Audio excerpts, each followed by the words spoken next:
हम लोग इंसान जो अर्थ पे रहे हैं, है ना, ऑलमोस्ट 23 लाख साल का हम लोग का इवोल्यूशन है भाई।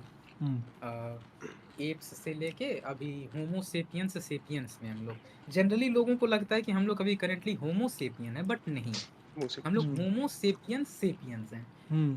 ज्यादा कोई फर्क नहीं है, बस होमो सेपियन का एक इवॉल्व वर्जन। हम्म। हम लोग का पूरा entire history, all the cultural development, civilisational achievements, modern science technology, सब कुछ जो है भाई, वो बस 7,000 सालों का है ओनली। हम्म। पिछले सिर्फ 7,000 सालों में ये हुआ है। तो उसके साथ अगर हम ये देखें कि जितनी चीजें अवेलेबल हैं ह्यूमन सिविलाइजेशन में, वो बहुत ज्यादा कॉन्ट्राडिक्टिंग है कि सिर्फ 7,000 सालों के इस हिस्ट्री में भी जो जो चीजें रिटर्न डाउन है या डॉक्यूमेंट्स में है या फिर स्क्रिप्चर्स में है, वो बहुत ज्यादा कॉन्ट्राडिक्ट करती है हमारे सिविलाइजेशनल डेवलपमेंट को।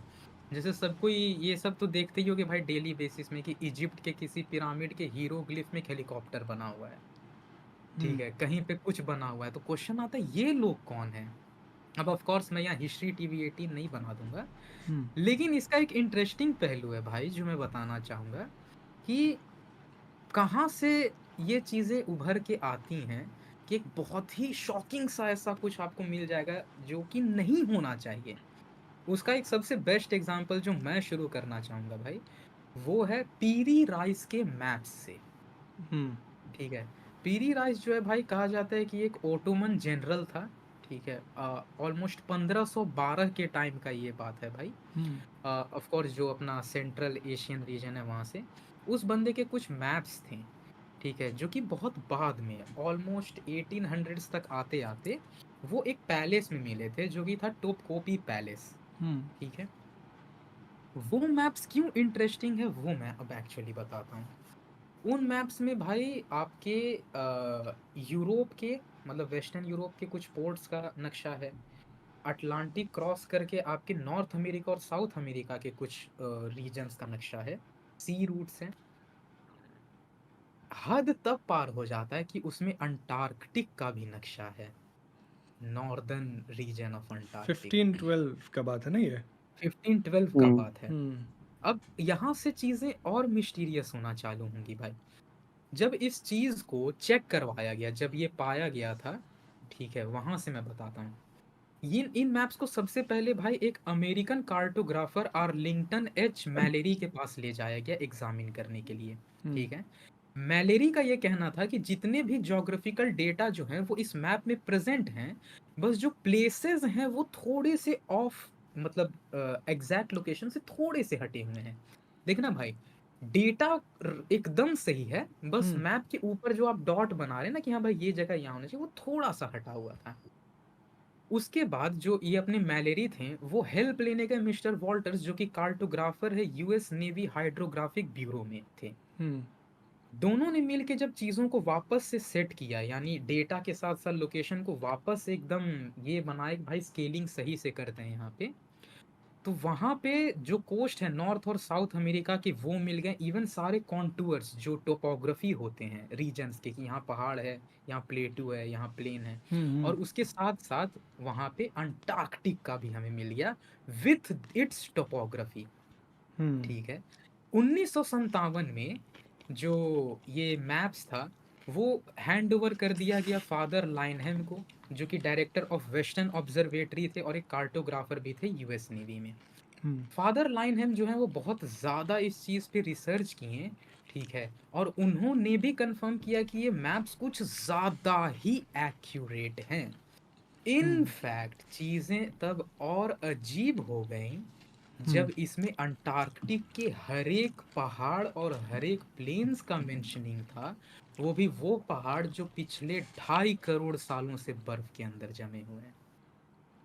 अंटार्कटिक पहले, मतलब पिछले बहुत करोड़ों साल से बर्फ में जमा हुआ है भाई। इनफैक्ट वहां पे कुछ ग्लेशियर्स ऐसे हैं जो 5 से 6 किलोमीटर गहरे होते हैं, मतलब वो बर्फ का परत उतना मोटा जमा हुआ है, और वो माउंटेन रेंजेस उन बर्फ के अंदर में है, और वो बर्फ ही अराउंड 2.5-3 करोड़ सालों से जमा हुआ है।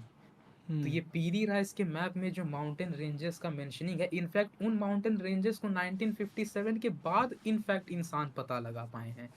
क्योंकि अब भाई वो टेक्नोलॉजीज हैं टेक्नोलॉजी कि है। आप हाँ कि बर्फ के अंदर भी चेक कर सकते हैं क्या है। एग्जैक्ट हर एक पहाड़ उन्हीं जगहों पे मिला है जहाँ पे पीरी राइस के मैप में था।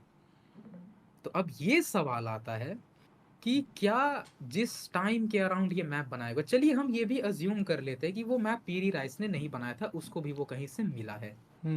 तो क्या कोई भी नॉन ह्यूमन हिस्ट्री में ऐसा टाइम रहा है जहां पे अंटार्कटिक फ्रोजन नहीं था?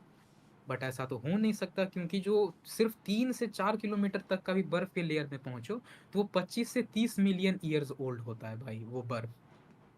तो फिर ये मैप्स में ये चीजें आई कहाँ से? क्योंकि अंटार्कटिक तो कोई गया नहीं है, और अगर गया भी है तो फिर वो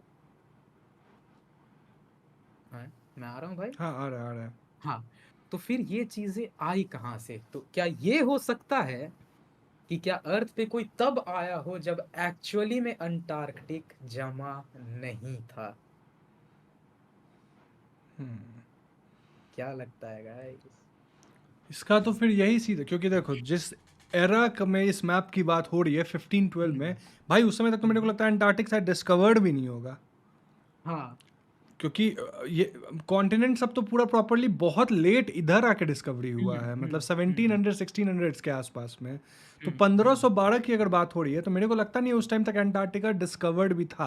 नाउ कंसिडरिंग द फैक्ट कि हो सकता है वहाँ कोई सिविलाइजेशन होगा भी, तो अगर उधर कुछ, जो कि मेरे को पता है नहीं है, बट स्टिल कंसिडरिंग कि वहाँ पे था भी, तो वो भी तो फिर इस इधर मेन लैंड में नहीं आया होगा, तो पूरे वर्ल्ड का नक्शा बना देना, और वो भी इतना एक्यूरेट जो कि एकदम डीपली है, तो भाई ये उस टाइम का तो नहीं बना लगता है। ठीक और है। पता है भाई सबसे अजीब बात ये है कि हम लोग वर्ल्ड मैप जब खोलते हैं भाई, तो हम लोग देखते हैं इधर है north south America, Atlantic ocean, Europe, Europe. Indian ocean, और फिर एशिया और अमेरिका के बीच में साइड में लिख दिया जाता है पैसिफिक ओशियन, कि ये पैसिफिक ओशियन पूरा राउंड द ग्लोब ग्लोब जाता है जाता भाई। है। पीरी राइस के मैप के सारे डेटास को कलेक्ट करने के बाद जब वापस से रीजनरेट किया गया मैप, तो वो मैप ऐसा बना जैसे कि बनाने वाले इंसान को पहले से पता हो कि अर्थ राउंड है।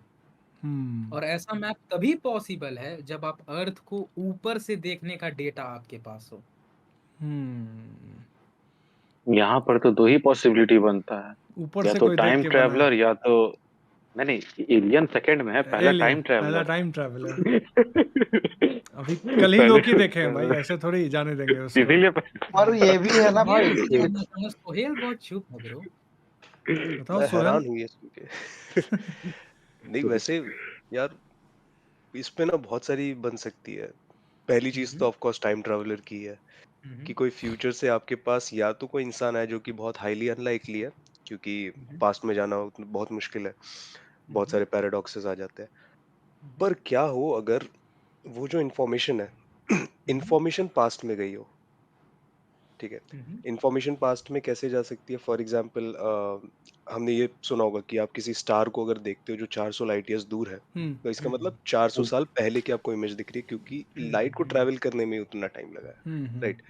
सो अगर किसी दूर किसी गैलेक्सी में, ठीक है, अगर हमारे पास डेटा है अर्थ का, राइट, पास्ट में वो कैसा, सॉरी फ्यूचर में वो कैसा दिखता था, एंड समहाउ हमने क्रैक किया उसको पास्ट में भेजने के लिए, ठीक है, तो ये चीज हो सकती है इधर थ्रू वर्म होल्स या फिर ब्लैक होल के थ्रू।